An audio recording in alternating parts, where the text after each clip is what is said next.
Hi friends, എല്ലാവർക്കും ഗ്രീനാസ്കിച്ചനിലേക്ക് സ്വാഗതം. ഇന്ന് ഞാൻ ഉണ്ടാക്കാൻ പോകുന്നത് വളരെ ഈസി ആയിട്ട് ഉണ്ടാക്കിയെടുക്കാൻ പറ്റുന്ന ഒരു ബീഫ് വരട്ടിയതിൻ്റെ റെസിപ്പിയാണ്. ഇതിൽ നമ്മൾ സവാളയും ഇഞ്ചിയും വെളുത്തുള്ളിയും ഒന്നും വഴറ്റുന്ന ഒന്നുമില്ല, അതുകൊണ്ട് തന്നെ വളരെ ഈസിയാണ് ഉണ്ടാക്കിയെടുക്കാൻ. അപ്പോൾ ഇതെങ്ങനെയാണ് തയ്യാറാക്കിയെടുക്കുന്നതെന്ന് നോക്കാം. ഞാനിപ്പോൾ ഇവിടെ ഒരു കുക്കർ എടുത്തിട്ടുണ്ട്. അപ്പോൾ ആദ്യം നമുക്ക് കുക്കറിലേക്ക് ബീഫ് ഇട്ട് കൊടുക്കാം. ഞാനിവിടെ 1.25 കിലോ ബീഫ് എടുത്തിട്ടുണ്ട്. അത് നമുക്കിതിലേക്ക് ഇട്ട് കൊടുക്കാം.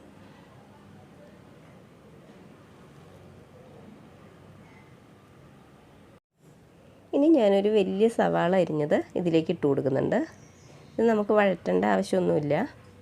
പിന്നെ ഞാൻ ഇതിലേക്ക് ഒരു 16 ചെറിയ ഉള്ളി എടുത്തിട്ടുണ്ട്. അപ്പോൾ ഒരെണ്ണം ഒരു 2 കഷ്ണമായിട്ട് മുറിച്ചിട്ടുണ്ട്, അതും ഇതിലേക്ക് ഇട്ട് കൊടുക്കുന്നുണ്ട്. പിന്നെ ഒരു 12 കഷ്ണം വെളുത്തുള്ളിയും ഒരു വലിയ കഷ്ണം ഇഞ്ചി ചതച്ചതും എടുത്തിട്ടുണ്ട്. അപ്പോൾ അതും കൂടെ നമുക്കിതിലേക്ക് ഇട്ട് കൊടുക്കാം. ഇനി നമുക്കിതിലേക്ക് പൊടികൾ ഇട്ട് കൊടുക്കാം. ആദ്യം ഒരു 1/2 ടീസ്പൂൺ മഞ്ഞൾ പൊടി ഇട്ട് കൊടുക്കുന്നുണ്ട്. ഇനി നമുക്കിതിലേക്ക് 1 ടേബിൾ സ്പൂൺ പിരിയൻ മുളക് പൊടി, 3 ടേബിൾ സ്പൂൺ മല്ലിപ്പൊടി,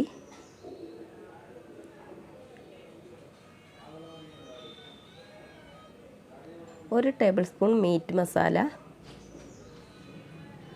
1 ടീസ്പൂൺ ഗരം മസാല പൗഡർ, പിന്നെ 1 ടേബിൾ സ്പൂൺ കുരുമുളക് പൊടി. ഇത്രയും പൊടികൾ ഇട്ട് കൊടുക്കുന്നുണ്ട്. പിന്നെ ആവശ്യത്തിന് ഉപ്പും കൂടി ഇട്ട് കൊടുക്കുന്നുണ്ട്. ഇനി നമുക്കിതിലേക്ക് കുറച്ച് വെളിച്ചെണ്ണയും കൂടെ ഒഴിച്ചു കൊടുക്കാം. ഇനി നമുക്കിതെല്ലാതും കൂടെ കൈകൊണ്ട് നന്നായിട്ടൊന്ന് മിക്സ് ചെയ്യാം. ആ പൊടികളും അതുപോലെ ഇഞ്ചിയും വെളുത്തുള്ളിയും സവാളയും ചെറിയുള്ളിയൊക്കെ കൂടെ നന്നായിട്ടൊന്ന് മിക്സാക്കി എടുക്കണം. ഇതിപ്പം നന്നായിട്ട് മിക്സാക്കി എടുത്തിട്ടുണ്ട്. ഇതിലിനി നമുക്ക് വെള്ളമൊന്നും ഒഴിച്ച് കൊടുക്കേണ്ട ആവശ്യമില്ല. ബീഫിൽ നിന്ന് തന്നെ വെള്ളം ഇറങ്ങിക്കോളും. അപ്പോൾ ഇത് നമുക്കിനി അടച്ച് വെച്ചിട്ട് ഒന്ന് കുക്ക് ചെയ്തെടുക്കണം. നമുക്ക് തീയൊന്ന് കത്തിച്ച് കൊടുക്കാം. ഇതിനി ഒരു 6 വിസിൽ വരുന്നവരെ നമുക്ക് വേവിച്ചെടുക്കാം. പിന്നെ ഓരോരുത്തരുടെ കുക്കറിനും അതുപോലെ ഓരോരുത്തരും എടുക്കുന്ന ബീഫിനും അനുസരിച്ച് ചെറിയ ചെറിയ വ്യത്യാസങ്ങളൊക്കെ വരും. ഇപ്പം നമ്മുടെ ബീഫ് വെന്ത് വന്നിട്ടുണ്ട്. അപ്പോൾ നമുക്കിതൊന്ന് ഓപ്പൺ ചെയ്ത് നോക്കാം. ഇതുപോലെ ഒന്ന് ഇളക്കി കൊടുത്ത് നോക്കാം. നമ്മുടെ ബീഫ് നന്നായിട്ട് വെന്ത് കിട്ടിയിട്ടുണ്ട്. ഇനി നമുക്ക് വീണ്ടും തീയൊന്ന് കത്തിച്ച് കൊടുക്കാം. ഇനി ഈ ഒരു സമയത്ത് നമുക്കിതിലേക്ക് ഒരു 2-3 പച്ചമുളക് ഇതുപോലെ ഒന്ന് മുറിച്ചിട്ട് കൊടുക്കാം.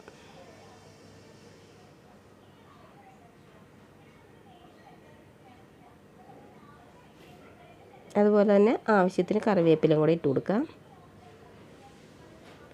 ഇനി നമ്മുടെ കറിക്ക് കുറച്ച് ഉപ്പ് കുറവുണ്ടായിരുന്നു, അപ്പോൾ ഞാൻ കുറച്ചുകൂടെ ഉപ്പിട്ട് കൊടുക്കുന്നുണ്ട്. ഇതിനി നമുക്ക് നന്നായിട്ടൊന്ന് മിക്സാക്കി എടുക്കാം.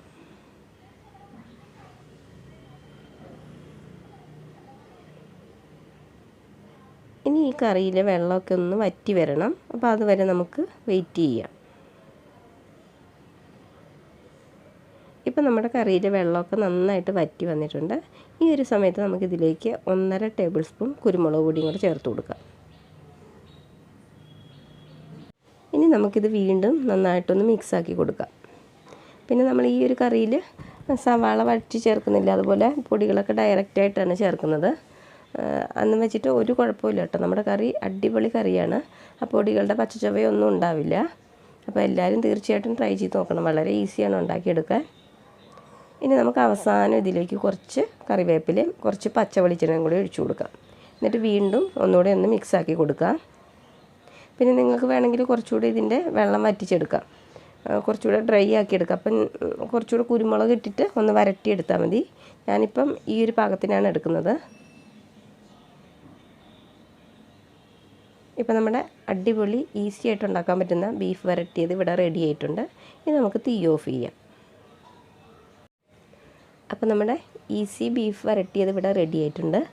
അപ്പം നിങ്ങളെല്ലാവരും തീർച്ചയായിട്ടും ഒന്ന് ട്രൈ ചെയ്ത് നോക്കണം. എന്നിട്ട് നിങ്ങളുടെ അഭിപ്രായങ്ങളും നിർദ്ദേശങ്ങളും ഒന്ന് കമൻറ്റിലൂടെ അറിയിക്കണം. അതുപോലെ തന്നെ നിങ്ങൾക്ക് ഈ വീഡിയോ ഇഷ്ടപ്പെട്ടിട്ടുണ്ടെങ്കിൽ ഒന്ന് ലൈക്ക് ചെയ്യണം, അതുപോലെ ഷെയർ ചെയ്യണം. പിന്നെ പുതിയതായിട്ട് എൻ്റെ ചാനൽ കാണുന്നവരുണ്ടെങ്കിൽ ഒന്ന് സബ്സ്ക്രൈബ് ചെയ്തിട്ട് സപ്പോർട്ട് ചെയ്യണേ. അപ്പോൾ മറ്റൊരു വീഡിയോയുമായി കാണുന്നവരെ ബായ്.